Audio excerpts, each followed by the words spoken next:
Hello friends, मेरा नाम राकेश वर्मा और मेरे यूट्यूब चैनल पे आपका स्वागत है। दोस्तों, आज के वीडियो में जानेंगे अर्थव्यवस्था से संबंधित आर्थिक शब्दावली और उन शब्दावली की परिभाषा या उससे जुड़े महत्वपूर्ण तथ्य जानेंगे। तो आज की वीडियो में हम जानेंगे 61 प्रमुख आर्थिक शब्दावली। और यह दोस्तों शब्दावलियाँ हमारी सभी एग्जाम की दृष्टि से महत्वपूर्ण रहेंगी, क्योंकि इनसे हमारे प्रतियोगी परीक्षाओं में प्रश्न बनते हैं। तो चलिए शुरू करते हैं, देखते हैं क्रम से 61। तो पहली है मौद्रिक नीति। तो मौद्रिक नीति क्या कहलाती है? तो बाजार में मुद्रा के प्रभाव को नियंत्रित करने के लिए भारतीय रिजर्व बैंक द्वारा सामान्यतः 3 माह में बनाई जाने वाली नीति मौद्रिक नीति कहलाती है। और साख को नियंत्रित करने के लिए रिजर्व बैंक द्वारा नगद आरक्षी अनुपात, सांविधिक तरलता अनुपात, repo rate, reverse repo rate आदि की दर में परिवर्तन किया जाता है। अगला है नकद आरक्षी अनुपात।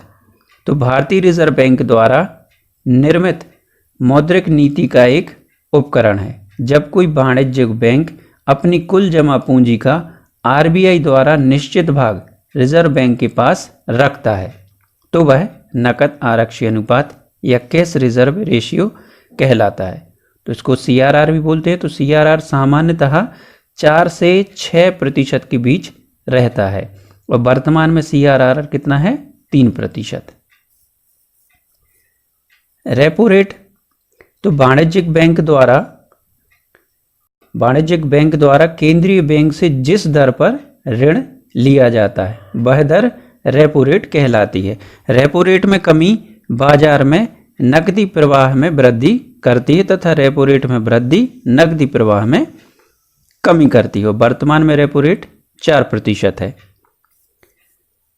अगले आर्थिक शब्दावली है सांविधिक तरलता अनुपात। तो बैंकों के पास कुल जमा पूंजी का वह निश्चित भाग जो बैंकों को स्वयं के पास अनिवार्य रूप से रखना होता है सांविधिक वैधानिक तरलता अनुपात कहलाता है। एसएलआर कहते हैं। तो एसएलआर को बैंक नकद, स्वर्ण, बॉन्ड, प्रतिभूति आदि किसी भी रूप में जमा रख सकते हैं और वर्तमान में एसएलआर है 18%। Reverse repo rate. तो यह क्या है? यह बैंकों द्वारा केंद्रीय बैंक के पास रखी पूंजी पर जो ब्याज लिया जाता है रिवर्स रेपो रेट कहलाता है। नकदी है दोस्तों, नकली नहीं, नकदी लिखा हुआ है, इसको नकदी पढ़ें आप। नकदी प्रवाह को नियंत्रित करने के लिए reserve bank reverse repo rate में कमी करता है। कमी है या वृद्धि करता है। यह रिवर्स रेपो रेट की सदैव हमेशा कम ही रहती है। तो वर्तमान में रिवर्स रेपो रेट है 3.35%। Bank rate. तो केंद्रीय बैंक द्वारा अपने सदस्य बैंकों को दीर्घकालीन अवधि के लिए दिए जाने वाले ऋण पर प्राप्त ब्याज दर बैंक दर कहलाती है। अगला है राजकोषीय नीति। तो सरकार के वित्त मंत्रालय द्वारा बनाई जाने वाली वह नीति जिसके अंतर्गत सरकार की समस्त आय, व्यय एवं ऋण को शामिल किया जाता है। और सरकार की आय एवं व्यय को मुख्यतः 2 हिस्सों में बांटा जाता है। पहला राजस्व आय एवं व्यय और दूसरा पूंजीगत आय एवं व्यय। अगला है राजस्व आय। तो सरकार की आय का वह भाग जिससे सरकार पर देनदारियों का बोझ नहीं होता तथा जो आय मौद्रिक रूप से प्राप्त होती है राजस्व आय कहलाती है। राजस्व आय के 3 स्रोत होते हैं। पहला करों द्वारा प्राप्त आय, दूसरा गैर करों द्वारा प्राप्त आय और तीसरा अनुदान। अगला है पूंजीगत आय। तो विदेशों एवं रिजर्व बैंक आदि के द्वारा लिए गए ऋण से प्राप्त वह आय, ये आय लिखा हुआ है दोस्तों, वह आय जिससे सरकार पर भविष्य में देनदारियां बढ़ती हैं पूंजीगत आय कहलाती है।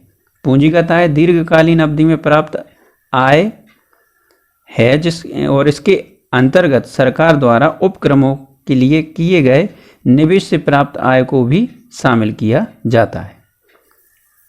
हीनार्थ प्रबंधन। जब सरकार का बजट घाटे का है, घाटे लिखा है दोस्तों, कभी कभी ये टाइप करने में मिस्टेक हो जाती, सॉरी दोस्तों। तो जब सरकार का बजट घाटे का है अर्थात आय से अधिक है, तब उस घाटे को भरने के लिए सरकार द्वारा जो उपाय अपनाए जाते हैं वह हीनार्थ प्रबंधन कहलाते हैं। इसके अंतर्गत सरकार विदेशों से ऋण लेना, रिजर्व बैंक से ऋण लेने और अतिरिक्त मुद्रा निर्गमन जैसे उपाय अपनाती है। अगला है मोराटोरियम। तो आसान मासिक किस्तों को एक निश्चित समय अवधि में ना चुकाने की छूट मोराटोरियम कहलाती है, किंतु यह किस्तें एक निश्चित छूट के बाद ब्याज सहित पुनः लौटानी होती हैं। और भारत में मोराटोरियम को 27 मार्च 2020 को भारतीय रिजर्व बैंक द्वारा प्रथम बार उपयोग में लाया गया है। अगला है मुद्रास्फीति। तो मुद्रा के बजाय वस्तुओं के दाम में वृद्धि हो मुद्रास्फीति कहलाती है। मुद्रा की बजाय वस्तुओं के दाम में वृद्धि हो वृद्धि ही मुद्रास्फीति कहलाती है। आम बोलचाल की भाषा में इसे महंगाई कहते हैं। सामान्यतः मुद्रास्फीति 2 से 3% तक अर्थव्यवस्था के लिए अच्छी मानी जाती है और इसकी गणना के पैमाने हैं थोक मूल्य सूचकांक और उपभोक्ता मूल्य सूचकांक। मुद्रा अपस्फीति, तो यह क्या है? तो यह है मुद्रा की अपेक्षा वस्तुओं एवं सेवाओं के मूल्य में कमी या गिरावट मुद्रा अपस्फीति कहलाती है। इसे मुद्रा संकुचन भी कहा जाता है। इस अवस्था में मुद्रास्फीति की दर 0 से नीचे चली जाती है। अगला है स्टैगफ्लेशन, जिसको कहते हैं मुद्रास्फीति जनित मंदी। तो यह शब्द स्टैग्नेशन मतलब ठहराव और इन्फ्लेशन मतलब महंगाई से बना है, अर्थात यह स्थिति अर्थव्यवस्था की एक ऐसी जटिल स्थिति है जिसमें मुद्रास्फीति के साथ साथ मंदी की स्थिति भी पाई जाती है। इसमें विकास दरों में ठहराव आ जाता है तथा महंगाई में बढ़ोतरी हो जाती है। यह शब्द पहली बार 1965 में लेन मैकलॉड द्वारा ब्रिटिश संसद में प्रयोग किया गया था। मुद्रा संस्फीति, जिसको रिफ्लेशन भी कहते हैं, तो जब अर्थव्यवस्था मंदी की स्थिति में होती है तब इस स्थिति से निपटने के लिए सरकार द्वारा जो प्रयास किए जाते हैं मुद्रा संस्फीति की अवस्था कहलाती है। तो सरकार के जो प्रयास होते हैं वह होते हैं कि मौद्रिक नीति में परिवर्तन करता है जो कि रिजर्व बैंक द्वारा होता है, मुद्रा निर्गमन, विदेशों से ऋण और प्रतिभूतियां पुनः प्राप्त करना आदि। अगली शब्दावली है मंदी, रिसेशन। तो मंदी क्या है? लोगों की क्रय शक्ति क्षमता में कमी होने की या कमी होने से मांग में कमी हो जाती है, जिससे उत्पादन कम करना पड़ता है। इसके परिणाम स्वरूप बेरोजगारी में वृद्धि होती है और अर्थव्यवस्था थम जाती है। तो ऐसी अवस्था मंदी कहलाती है। अन्य शब्दों में क्रय शक्ति क्षमता में कमी से आर्थिक व्यवस्था का सुस्त पड़ जाना ही मंदी कहलाता है। ये दोस्तों बंद लिखा है, गलत टाइप हो गया है, मंदी कहलाती है। 1930 में आई मंदी विश्वव्यापी मंदी कहलाती है। 2020 में कोरोना महामारी के समय आई मंदी ने लगभग विश्व के हर देश को अपनी चपेट में ले लिया तथा अभी तक की सबसे बड़ी एवं भयावह मंदी है। फिलिप वक्र, तो अर्थशास्त्री विलियम फिलिप के नाम पर रखा गया वक्र बेरोजगारी की दरों एवं मजदूरी में बढ़ोतरी की दरों के बीच सीधा प्रतिकूल संबंध व्यक्त करता है। इसके अनुसार मुद्रा स्फीति की उच्च दर पर ही रोजगार के उच्च स्तर को पाया जा सकता है।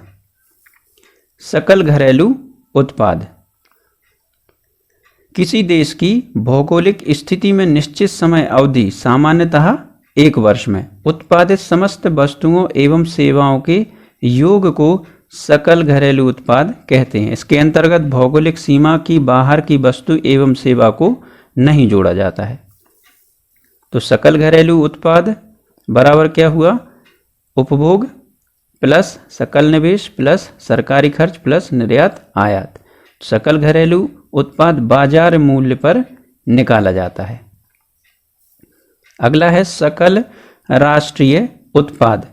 तो किसी राष्ट्र द्वारा एक निश्चित समय अवधि, सामान्यतः 1 वर्ष में उत्पादित समस्त अंतिम वस्तुओं एवं सेवाओं का मौद्रिक मूल्य सकल राष्ट्रीय उत्पाद कहलाता है। राष्ट्रीय उत्पाद अर्थात राष्ट्र द्वारा उत्पादित, इसके अंतर्गत भारतीयों द्वारा विदेशों से अर्जित आय को जोड़ दिया जाता है तथा विदेशियों द्वारा भारत से अर्जित आय को घटा दिया जाता है। जीएनपी कहते हैं इसके लिए।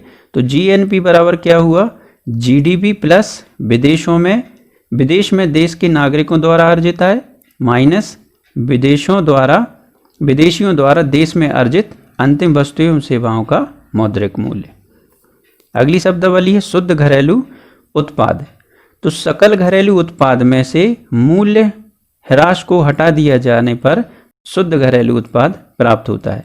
किसी वस्तु के उत्पादन में प्रयुक्त सामग्रियों उपकरणों में टूट फूट मरम्मत आदि होते हैं और इस कारण पूंजी का कुछ भाग इन पर खर्च किया जाता है और सकल घरेलू उत्पाद में से इन्हीं को मूल्यह्रास या घटा दिए जाने पर शुद्ध घरेलू उत्पाद प्राप्त होता है। तो शुद्ध घरेलू उत्पाद बराबर क्या होगा, सकल घरेलू उत्पाद माइनस मूल्यह्रास। अगला है शुद्ध राष्ट्रीय उत्पादन। तो शुद्ध राष्ट्रीय उत्पादन के लिए बनेगा, इसके बराबर फॉर्मूला बनता है आपका सकल राष्ट्रीय उत्पादन और उसमें से घटा देंगे मूल्य ह्रास के लिए, तो शुद्ध राष्ट्रीय उत्पादन निकल आएगा। अगला है भुगतान संतुलन।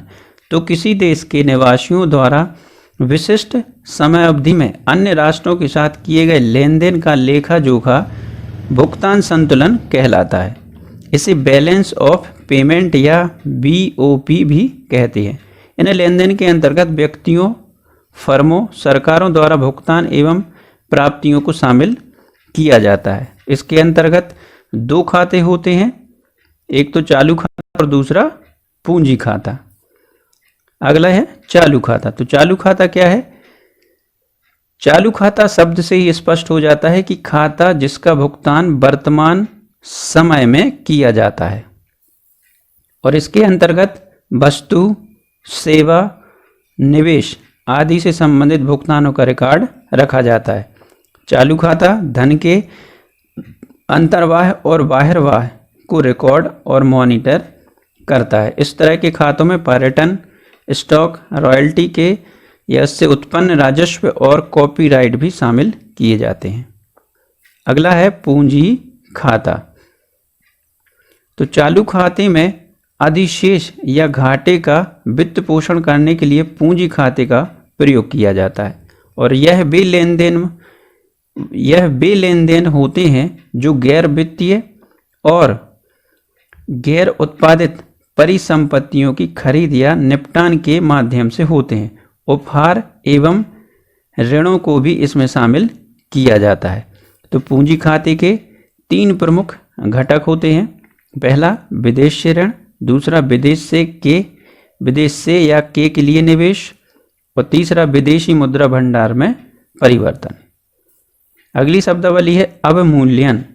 तो जब सरकार द्वारा अपनी मुद्रा का मूल्य विदेशी मुद्रा के मुकाबले जानबूझकर कम कर दिया जाता है, इससे मुद्रा का अवमूल्यन कहते हैं। सरकार द्वारा विषम परिस्थिति में अपने भुगतान असंतुलन को संतुलित करने के लिए ऐसा किया जाता है। अब तक केवल 3 बार मुद्रा का अवमूल्यन हुआ है, 1949 में, 1966 में और 1991 में। अगली शब्दावली है विमुद्रीकरण। तो पुरानी मुद्रा को चलन से बाहर करके नवीन मुद्रा को चलन में लाना विमुद्रीकरण कहलाता है। ऐसा सरकार द्वारा काला धन पर अंकुश लगाने, जाली नोटों को चलन से बाहर करने, अप्रत्यक्ष आतंकवादी गतिविधियों पर अंकुश लगाने आदि कारणों से किया जाता है। इसे बोलचाल की भाषा में नोटबंदी कहा जाता है। तो विमुद्रीकरण अब तक 3 बार किया गया है। पहले सन 1946 में, दूसरा 1978, तीसरा 2016 में। अगली शब्दावली है आर्थिक समृद्धि। तो आर्थिक समृद्धि आर्थिक विकास का ही सूक्ष्म रूप है और आर्थिक समृद्धि का सीधा संबंध उत्पादन में वृद्धि से है।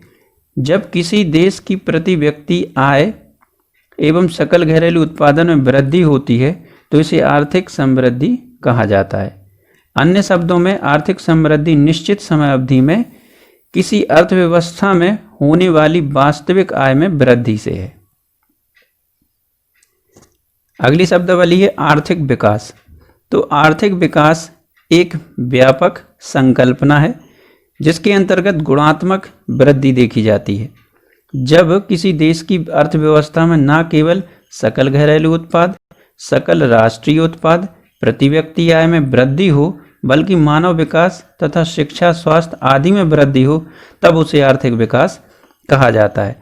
अन्य शब्दों में किसी देश के द्वारा अपनी वास्तविक आय को बढ़ाने के लिए सभी उत्पादक साधनों का कुशलतम प्रयोग आर्थिक विकास कहलाता है। अगली शब्दावली है मानव विकास सूचकांक।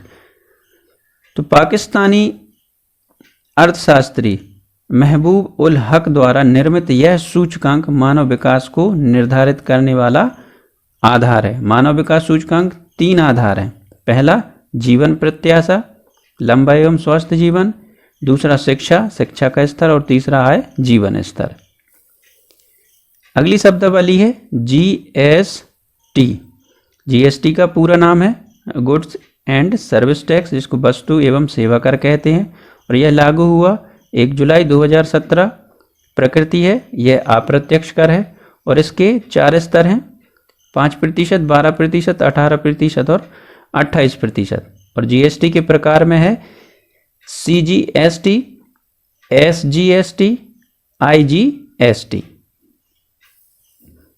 अब बात करते हैं जीएसटी परिषद। तो यह क्या है?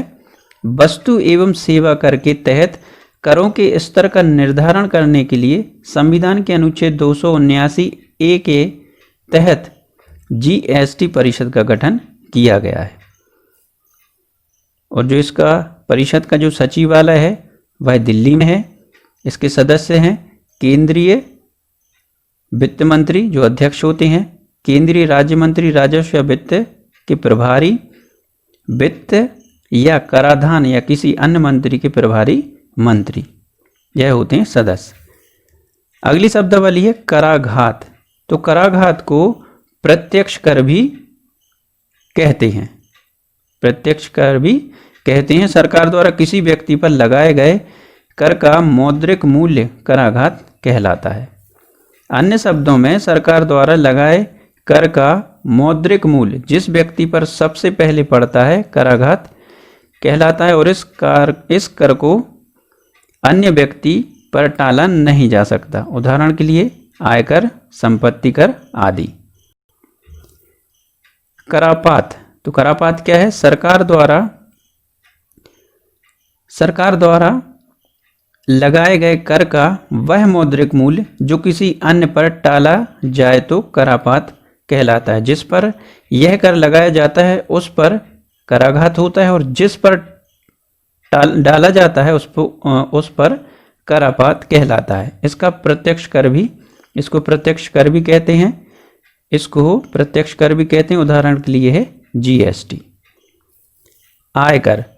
आयकर क्या है कि आयकर अधिनियम 1961 के तहत उपबंध आयकर प्रत्येक व्यक्ति की नौकरी, व्यवसाय, पूंजीगत लाभ, अन्य स्रोतों से प्राप्त आय पर भारत सरकार द्वारा लगाया जाने वाला कर है। यह कर जिस व्यक्ति पर लगाया जाता है उसका भुगतान भी वही करता है। आयकर भारत सरकार के वित्त मंत्रालय के अंतर्गत कार्यरत राजस्व विभाग के अंतर्गत आता है जो कि केंद्रीय प्रत्यक्ष कर बोर्ड CBDC आदि द्वारा अभिशासित है। अगली शब्दावली है संपत्ति कर।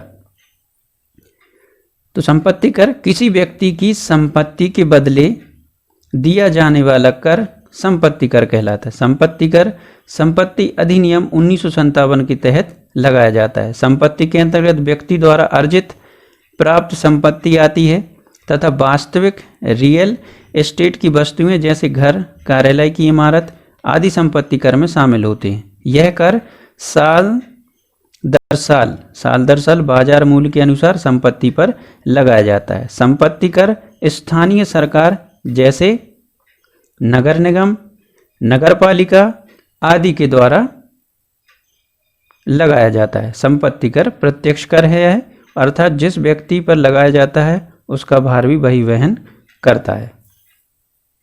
अब बात करते हैं निगम कर। तो निगम कर क्या है?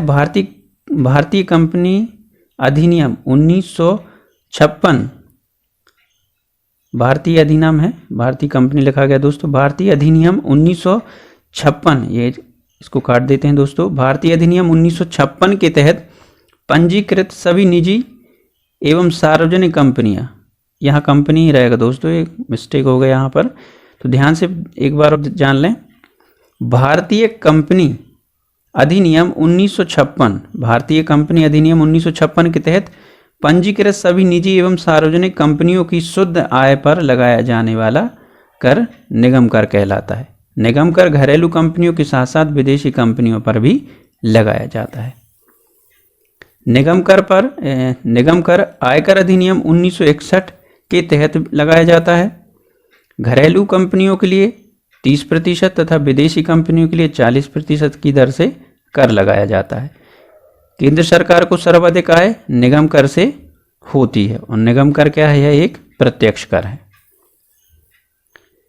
अगली शब्दावली है मूल्य संवर्धित कर, जिसको वैल्यू एडेड टैक्स या वैट भी कहते हैं। तो उत्पादन के प्रत्येक स्तर पर लगने वाला कर वैट कहलाता है। वस्तुओं का मूल्य जिस तरह से हर चरण पर बढ़ता है उसी तरह चरणबद्ध तरीके से यह कर लगाया जाता है। साधारण शब्दों में प्रत्येक वस्तु की खरीदी एवं बिक्री पर लाभ का कुछ प्रतिशत भाग सरकार कर के रूप में वसूल करती है। वैट केंद्र सरकार एवं राज्य सरकार दोनों के द्वारा पृथक पृथक लगाया जाता है। भारत में वैट सर्वप्रथम 1 अप्रैल 2005 से लागू किया गया। वैट को अब जीएसटी के तहत शामिल कर लिया गया है, जीएसटी के तहत शामिल कर लिया गया है। अगला है सेवा कर। तो सेवा कर क्या है? सेवा कर किसी वस्तु या कंपनी, किसी व्यक्ति या कंपनी, सेवा कर है किसी व्यक्ति या कंपनी द्वारा दी गई सेवा पर लगने वाला कर है। सेवा कर अप्रत्यक्ष कर कहलाता है, जिसकी शुरुआत सेवा कर वित्त अधिनियम 1994 के द्वारा 1994 में किया गया। सेवा कर केंद्र सरकार द्वारा लगाया जाता है और सेवा कर को जीएसटी के अंतर्गत शामिल कर लिया गया है। अगली शब्दावली है सीमा शुल्क। तो किसी देश की सीमा के अंदर एवं बाहर सामान जाने पर जो कर लगाया जाता है सीमा शुल्क कहलाता है। यह आयात निर्यात दोनों पर ही लागू किया जाता है, और जिस दर से सीमा शुल्क माल पर लगाया जाता है वह सीमा शुल्क टैरिफ के तहत निर्धारित माल के वर्गीकरण पर निर्भर रहता है। भारत सरकार के वित्त मंत्रालय के अधीन राजस्व विभाग का एक अंग केंद्रीय उत्पाद एवं सीमा शुल्क बोर्ड द्वारा शुल्क लगाया जाता है। अगली शब्दावली है टीडीएस। तो टीडीएस अर्थात टैक्स डिडक्शन एट सोर्स, स्रोत पर की गई कर कटौती कहते हैं। तो नियोक्ता कंपनी द्वारा नौकरी पेशा व्यक्ति के वेतन में या वेतन में से कर की कटौती करके सीधे भुगतान कर दिया जाता है, और यह कर हर महीने के वेतन में से काट लिया जाता है। यदि किसी व्यक्ति द्वारा कर माफी के दस्तावेज प्रस्तुत कर दिए जाएं तो उसके वेतन में से उसके वेतन में से काटा गया कर पुनः उसे वापस या रिफंड कर दिया जाता है। वेतन के अलावा एफडी आरडी के ब्याज से भी वेतन काटा जाता है। अगली शब्दावली है प्रवेश कर, इसको बोलते हैं एंट्री टैक्स। तो राज्य सरकार द्वारा एक राज्य से दूसरे राज्य में माल की आवाजाही पर लगाया जाने वाला कर है प्रवेश कर। यह कर कंपनियों, फर्मों, औद्योगिक या वाणिज्यिक उपक्रम आदि पर लागू होता है। प्रवेश कर को जीएसटी के अंतर्गत शामिल कर लिया गया है। यातायात कर जिसको बोलते हैं टोल टैक्स। तो यातायात कर राजमार्ग के एक विशेष हिस्से पर यात्रा करने के लिए अधिकारियों द्वारा लिया जाने वाला कर है। यातायात कर की नीति राष्ट्रीय राजमार्ग अधिनियम 1956 तथा राष्ट्रीय राजमार्ग शुल्क के नियमों के आधार पर बनाई गई है। यातायात कर के प्रकार, पहला एकल जिसको सिंगल कहेंगे, दूसरा युगल जिसको डबल कहते हैं या मल्टीपल, और तीसरा है मासिक पास। तो यातायात कर सरकार की BOT बिल्ड ऑपरेट ट्रांसफर नीति के तहत बनाए जाने के कारण वसूला जाता है। सरकारी निजी भागीदारी के तहत बनाए जाने वाले रोड पर निवेश 30 साल तक कर वसूल सकता है। अगली शब्दावली है वृत्ति कर जिसको प्रोफेशनल टैक्स भी कहते हैं। तो वृत्ति कर राज्य सरकारों द्वारा उनकी सीमाओं के भीतर जीविकोपार्जन करने वाले प्रत्येक व्यक्ति पर लागू होता है। यह कर निजी क्षेत्र, सार्वजनिक क्षेत्र, सरकारी क्षेत्र, निकायों, केंद्रीय सरकार, भारतीय रेल या स्वयं के व्यवसाय से अर्जित आय पर लागू होता है। कृषि आय, बोनस, पेंशन, उपादान आदि इस कर से मुक्त हैं। यह कर एक निश्चित आय सीमा से अधिक पर लगाया जाता है। यह कर है जो एक निश्चित आय सीमा से अधिक है तो उस पर लगाया जाता है। आयकर अधिनियम 1961 के अनुसार ऐसे टैक्स योग्य आय से काटा जाता है। इसे GST में शामिल नहीं किया गया है। अगली शब्दावली है उपहार कर। तो उपहार कर क्या है? किसी व्यक्ति पर प्राप्त उपहार पर अन्य स्रोतों से प्राप्त आय के तहत उपहार कर लगाया जाता है। एक वर्ष में 50,000 से कम की राशि वाले उपहार इस दायरे से बाहर हैं। उपहार कर आयकर अधिनियम 1961 की धारा 56(2)(x) के तहत उल्लेख किया गया है। विवाह में प्राप्त उपहार धन या किस कर के दायरे में या इस कर के दायरे से बाहर, जो विवाह में प्राप्त उपहार होता है, धन होता है, वह इस कर के दायरे से बाहर है। अगली शब्दावली है उपकर या शेष कहते हैं, जिसको सरकार द्वारा किसी विशेष उद्देश्य की पूर्ति के लिए अतिरिक्त टैक्स के रूप में वसूला जाने वाला कर उपकर कहलाता है। विशेष उद्देश्य की पूर्ति होने के बाद शेष या उपकर बंद कर दिया जाता है। शेष या उपकर सभी करदाताओं पर अनिवार्य रूप से लगाया जाता है। शेष में राज्य सरकारों का हिस्सा नहीं होता है। अब बात करते हैं अधिकर या इसको बोलते हैं सरचार्ज। तो सरकार द्वारा वर्तमान टैक्स पर लगाया जाने वाला अतिरिक्त टैक्स, सरकार द्वारा वर्तमान टैक्स पर लगाया जाने वाला अतिरिक्त टैक्स सरचार्ज कहलाता है। सरचार्ज एक निश्चित सीमा से अधिक आय पर ही लगाया जाता है। दूसरे शब्दों में अमीरों पर ही लगाया जाने वाला कर है। अधिक मतलब ये अमीरों पर ही लगाए जाने वाला जो कर है अधिकर। तो अधिकर में राज्य सरकारों का हिस्सा नहीं होता। अतिरिक्त राजस्व प्राप्ति हेतु अधिकर लगाया जाता है, जो अतिरिक्त राजस्व प्राप्ति के लिए ही अधिकर लगाया जाता है। अगली शब्दावली है बजट। तो बजट क्या है? बजट है यह एक फ्रांसीसी शब्द बूजट से लिया गया है, बूजट से लिया गया है, जिसका अर्थ है चमड़े का थैला। बजट एक वार्षिक वित्तीय विवरण है जिसमें वर्ष के दौरान होने वाली आय एवं व्यय का संपूर्ण ब्यौरा दिया जाता है। बजट का उल्लेख भारतीय संविधान के अनुच्छेद 112 में किया गया है।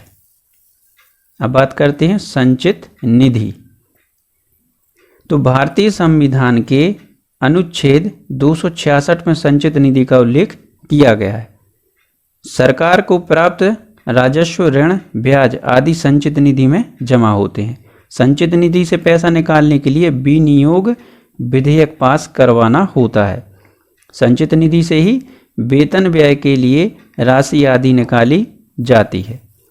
अनुच्छेद 266 में राज्यों के लिए भी समेकित निधि का उल्लेख किया गया है।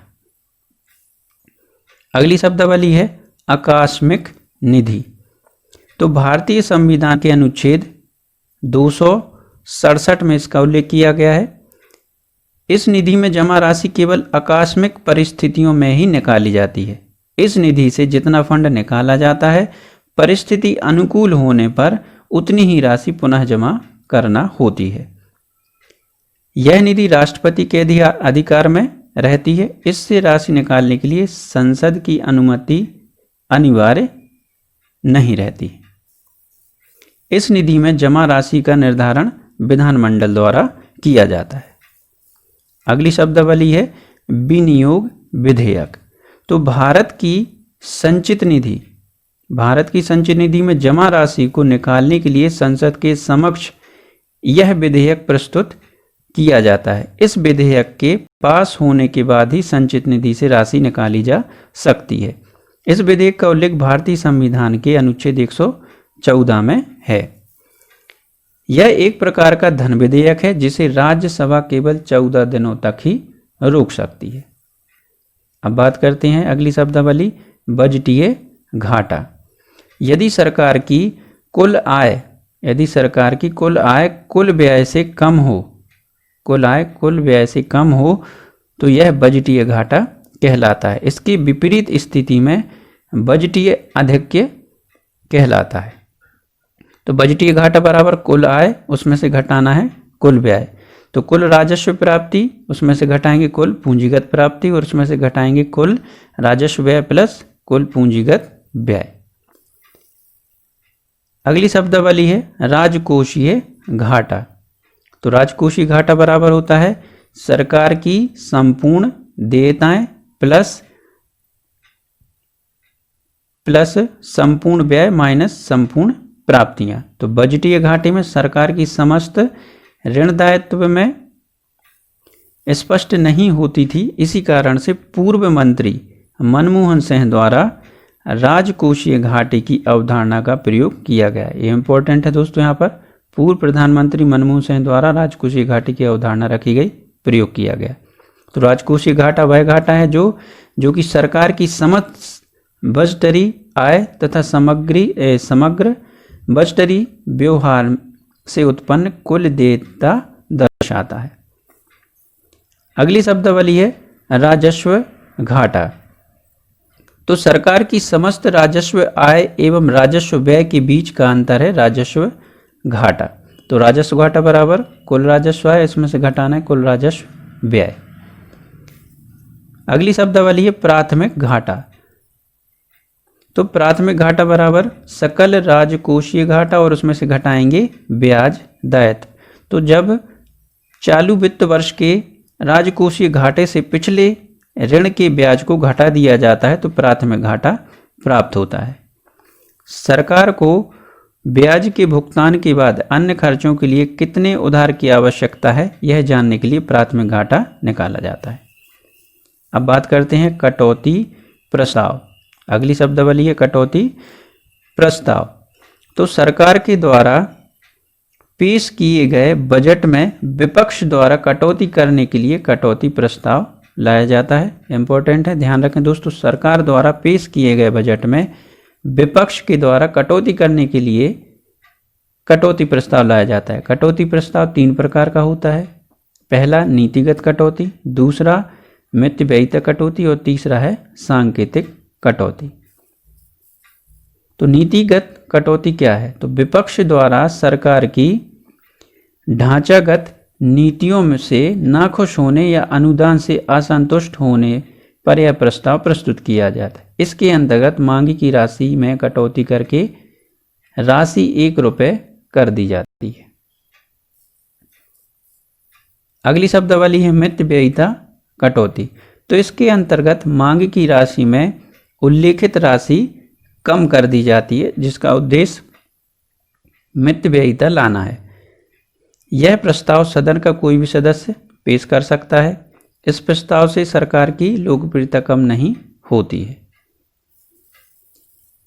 अगला है सांकेतिक कटौती या जिसको कहेंगे टोकन कटौती। तो सरकार की कार्यशैली पर सांकेतिक असंतोष व्यक्त करने के लिए यह प्रस्ताव लाया जाता है। यह प्रस्ताव के तहत मांग की राशि में 100 रुपये कम कर दिए जाते हैं। इन प्रस्तावों का विशेषाधिकार लोकसभा के ही पास है। अगली शब्दावली है गिलोटिन। तो गिलोटिन क्या है कि बजट के लिए निर्धारित दिवसों में यदि अंतिम दिन तक सभी मदों पर चर्चा नहीं हो पाती, तब जिन मांगों पर बहस नहीं हो पाती है तो इन्हें मतदान के लिए रख दिया जाता है, जिसे हम बोलते हैं गिलोटिन। तो गिलोटिन प्रक्रिया पूर्ण होते ही अनुदान की मांग पर चर्चा समाप्त हो जाती है। अब बात करते हैं परस्पर साझा नीति, जिसको बोलते हैं म्यूचुअल फंड। तो किसी कंपनी बैंक आदि द्वारा निवेशकों का पैसा एकत्र करके विशेषज्ञ की सलाह से विभिन्न क्षेत्रों में निवेश किया जाता है। यह एक अप्रत्यक्ष निवेश है। तो भारत सरकार में म्यूचुअल फंड की शुरुआत 1963 में UTI union trust of India द्वारा की गई। उदाहरण के तौर पर आदित्य बिरला सन लाइफ म्यूचुअल फंड, दूसरा रिलायंस म्यूचुअल फंड, ये उदाहरण। अब बात करते हैं अगली शब्दावली निरपेक्ष लाभ। तो किसी देश, फर्म या श्रमिक की किसी वस्तु या सेवा को अपने प्रतियोगी की तुलना में कम लागत पर पूरित करने की योग्यता को परम लाभ या निरपेक्ष लाभ कहते हैं। तो विश्व का अधिकतर व्यापार परम लाभ में ही अंतर पर आधारित है। प्राकृतिक साधन संपन्नता और इस पर आधारित श्रम विभाजन से यह लाभ प्राप्त होता है। उदाहरण के रूप में जैसे इंग्लैंड को ऊन के उत्पादन में बहुत से देशों की तुलना में परम लाभ प्राप्त होता है, जबकि बांग्लादेश को पटसन के उत्पादन में परम लाभ होता है। तो दोस्तों, ये थी अर्थव्यवस्था से जुड़ी महत्वपूर्ण शब्दावली। आशा करता हूँ आपको मेरा वीडियो पसंद आया होगा। वीडियो पसंद आया तो लाइक करें, अपने दोस्तों के साथ शेयर भी करें और मेरे चैनल को सब्सक्राइब करना ना भूलें। Thank you.